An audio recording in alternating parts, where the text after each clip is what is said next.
First question is Bharat tax 2024 के संबंध में निम्नलिखित कथनों पर विचार कीजिए। फर्स्ट, ये भारत के प्रधानमंत्री के 5F विजन से प्रेरित भारत का एक सबसे बड़ा वैश्विक वस्त्र कार्यक्रम है।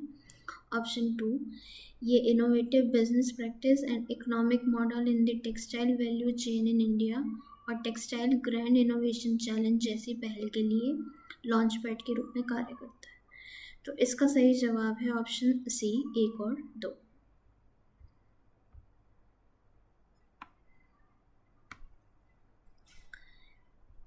नेक्स्ट क्वेश्चन, अंतरिम बजट 2024-25 में आत्मनिर्भर तिलहन अभियान के लिए निम्नलिखित में किस फसल को ध्यान में रखा गया था? ए, रेपसीड और पाम, बी, ताड़, नारियल, कैनोला और अरंडी, सी, मूंगफली, कपास और सन, और डी, सरसों, मूंगफली, तिल, सोयाबीन और सूरजमुखी। बेसिकली डी में तो सारे ही ऑप्शन, तो इसका सही जवाब है डी, सरसों, मूंगफली, तिल, सोयाबीन और सूरजमुखी।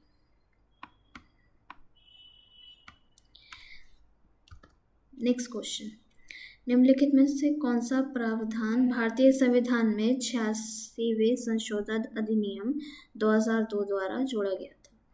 ए, राज्य सामाजिक और शैक्षिक रूप से पिछड़े वर्गों के लाभ के लिए विशेष प्रावधान कर सकता है। बी, राज्य 8 वर्ष तक के सभी बच्चों को मुफ्त और अनिवार्य शिक्षा प्रदान करेगा। सी, भारत के प्रत्येक नागरिक का यह कर्तव्य होगा कि वह 6 से 14 वर्ष की आयु के अपने बच्चे को शिक्षा के अवसर प्रदान करे। या ऑप्शन डी, अल्पसंख्यकों के हितों के संरक्षण से संबंधित प्रावधान। तो इसका सही जवाब है ऑप्शन सी, भारत के प्रत्येक नागरिक का यह कर्तव्य होगा कि वह 6 से 14 वर्ष की आयु के अपने बच्चे को शिक्षा के अवसर प्रदान करे।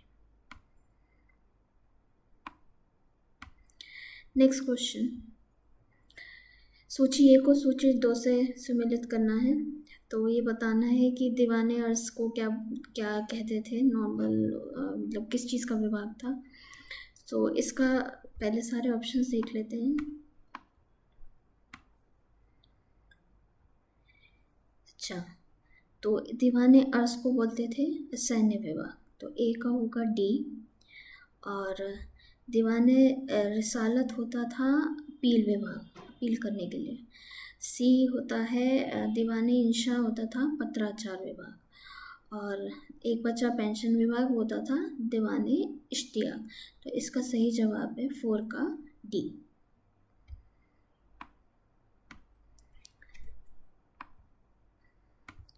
नेक्स्ट क्वेश्चन, प्रसिद्ध पुस्तक poverty and un British rule in India के लेखक कौन है? RC. Dutt, Henry cotton, Mahatma Gandhi या दादा भाई नौरोजी। तो ये बहुत फेमस बुक है, तो इसका सही जवाब है ऑप्शन डी, दादा भाई Naoroji.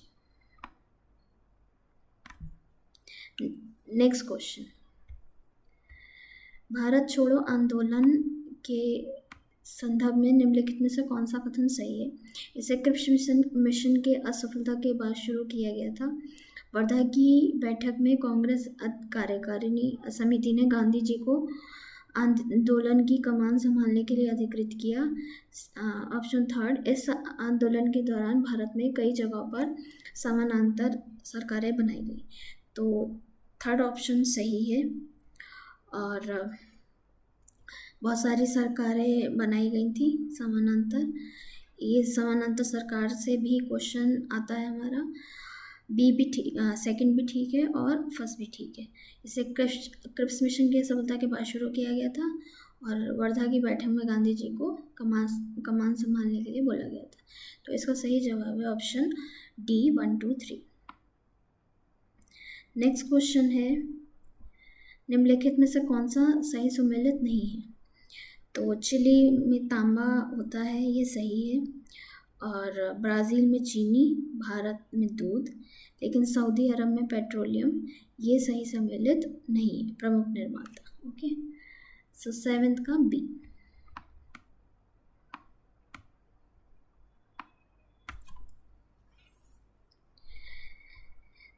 Next question, Bosphorus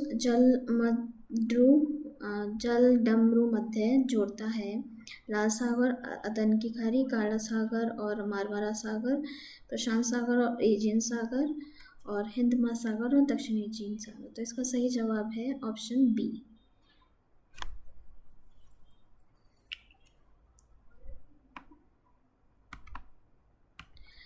option B, काला सागर और मारवारा सागर। नेक्स्ट क्वेश्चन इज, एक सेकेंड,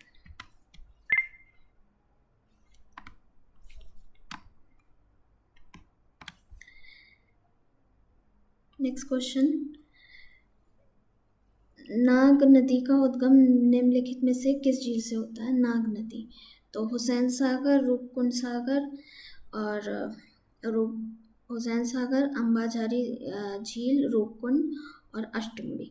तो नाग का होता है, नाग नदी का अंबाझरी झील।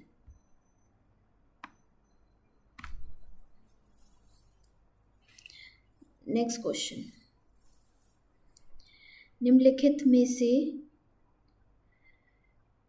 निम्नलिखित देशों पर विचार कीजिए, आइसलैंड, लातविया, लिथुआनिया। इनमें से कितने नॉर्डिक बाल्टिक सहयोग के संगठन? नॉर्डिक कंट्रीज और बाल्टिक कंट्रीज आपने सुना होगा। तो इसका सही जवाब है आइसलैंड, लातविया और लिथुआनिया, तीनों ही नॉर्डिक और बाल्टिक सहयोग के सदस्य हैं।